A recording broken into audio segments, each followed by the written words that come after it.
Hello everyone, so I am back with another topic, protein energy malnutrition, and today we are going to specially see towards two diseases, Kwashiorkor and marasmus, and also we will try to see the differences between them.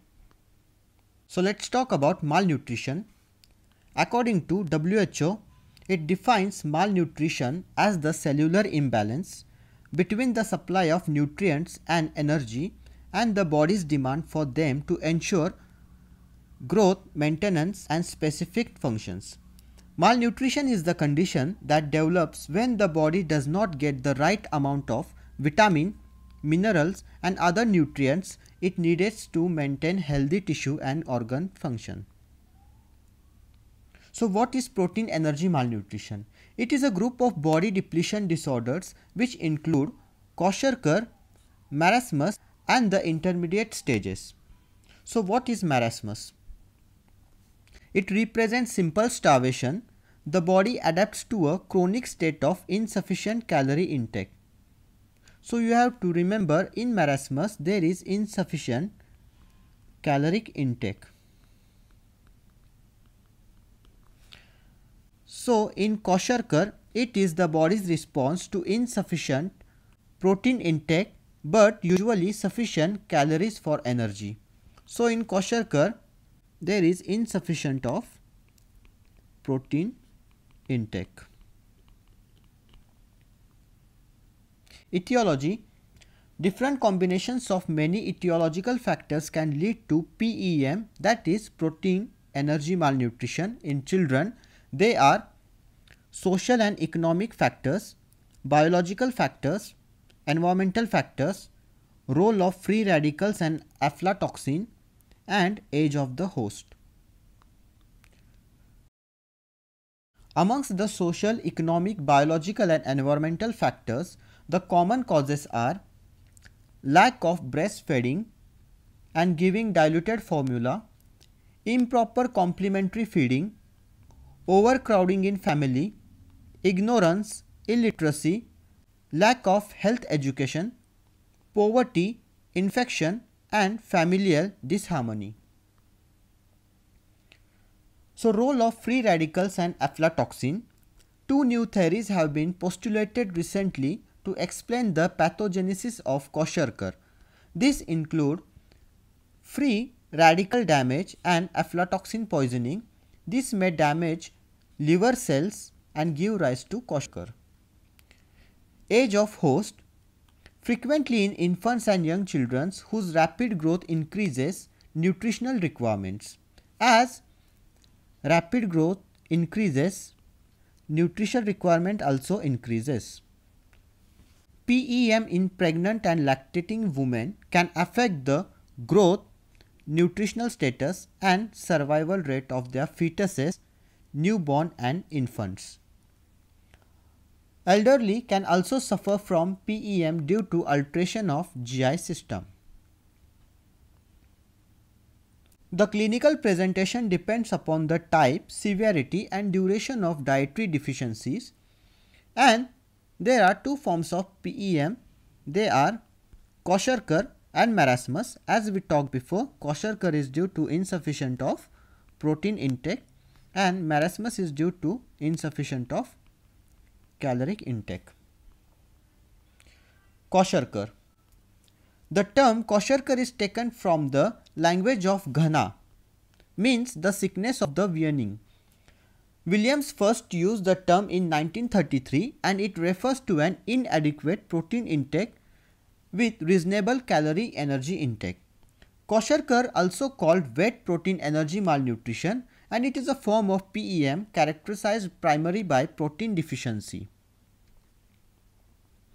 This condition usually appears at the age of about 12 months when breastfeeding is discontinued, but it can develop at any time during a child's formative years. It causes fluid retention, which is edema, also dry, peeling skin and hair discoloration.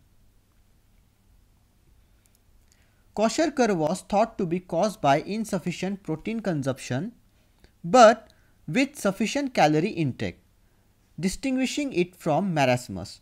More recently, micronutrient and antioxidant deficiency have come to be recognized as contributory. Victims of Kwashiorkor failed to produce antibodies. Following vaccination against diseases including diphtheria and typhoid. Generally, the disease can be treated by adding food energy and protein to the diet.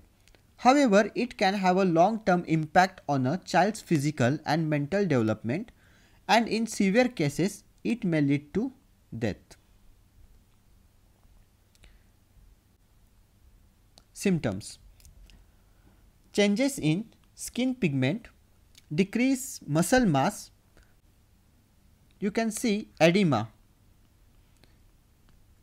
And you know, in Kwashiorkor, the muscle mass is hidden due to the edema. So you cannot see the muscle wasting here due to edema.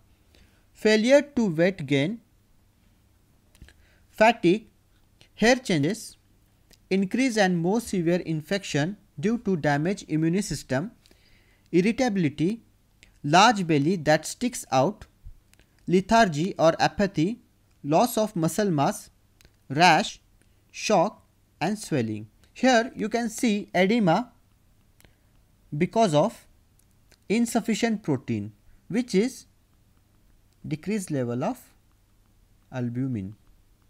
So you can see here, as I am marking here, you can see the edema, abdomen. Also there is some edema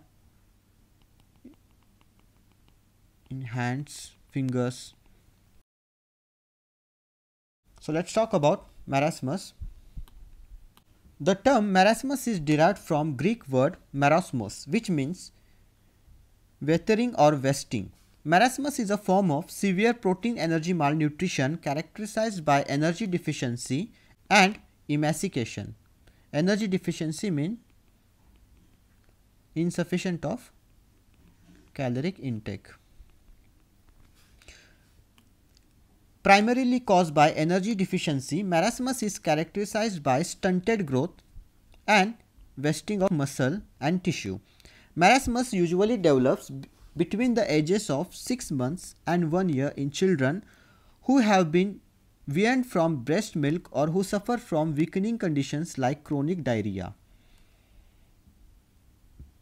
Here are the symptoms of marasmus: weight loss, stunted growth, dry skin and eyes, brittle hair, diarrhea, lower immunity, stomach infection and lactose intolerance, respiratory infections, rickets due to calcium and vitamin D deficiency, anemia due to iron deficiency, impaired brain function and intellectual disability, low blood pressure or hypotension, low body temperature or hypothermia.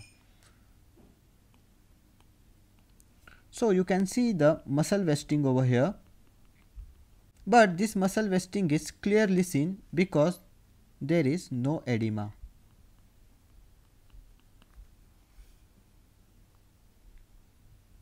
So let's talk about difference between Kwashiorkor and marasmus. In Kwashiorkor, you can see edema is present. So because of this edema, you can't see a proper muscle wasting, but in marasmus you can see muscle wasting, but there is no edema.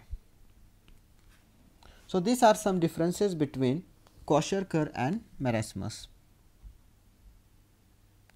So let's talk about difference in clinical features between marasmus and Kwashiorkor. Muscle wasting, it is obviously seen in marasmus. In Kwashiorkor, sometimes hidden by edema and fat. Muscle wasting is present in Kwashiorkor.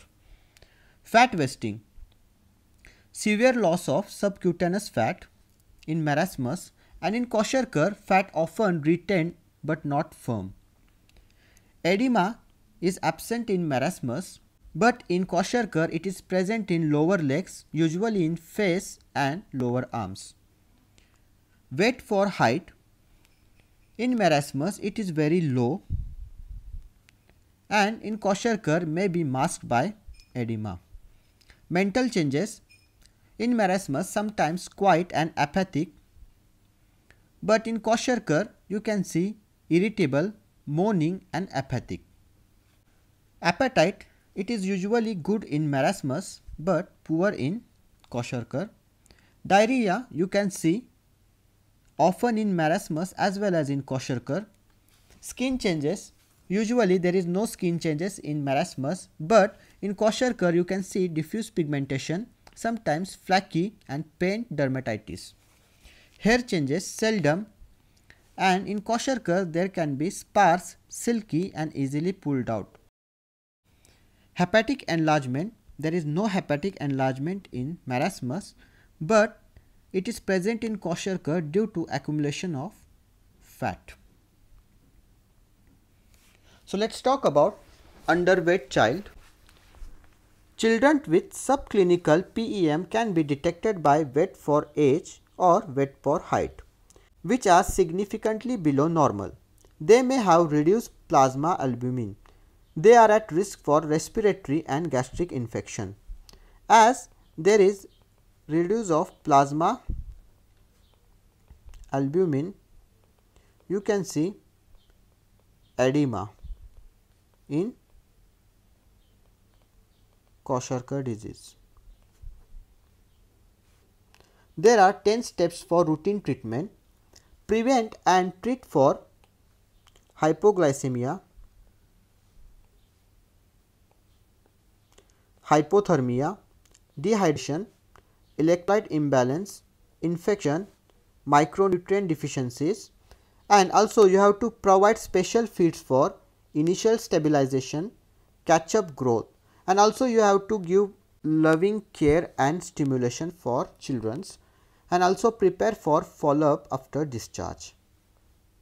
So there are some preventions like promotion of breastfeeding, development of low cost weaning, nutrition education and promotion of correct feeding practices, family planning and spacing of births, immunization, food fortification and early diagnosis and treatment. So that's it about Kwashiorkor and marasmus, and I have told you before the differences between Kwashiorkor and marasmus. Just try to remember them and apply in your exam. Thank you so much.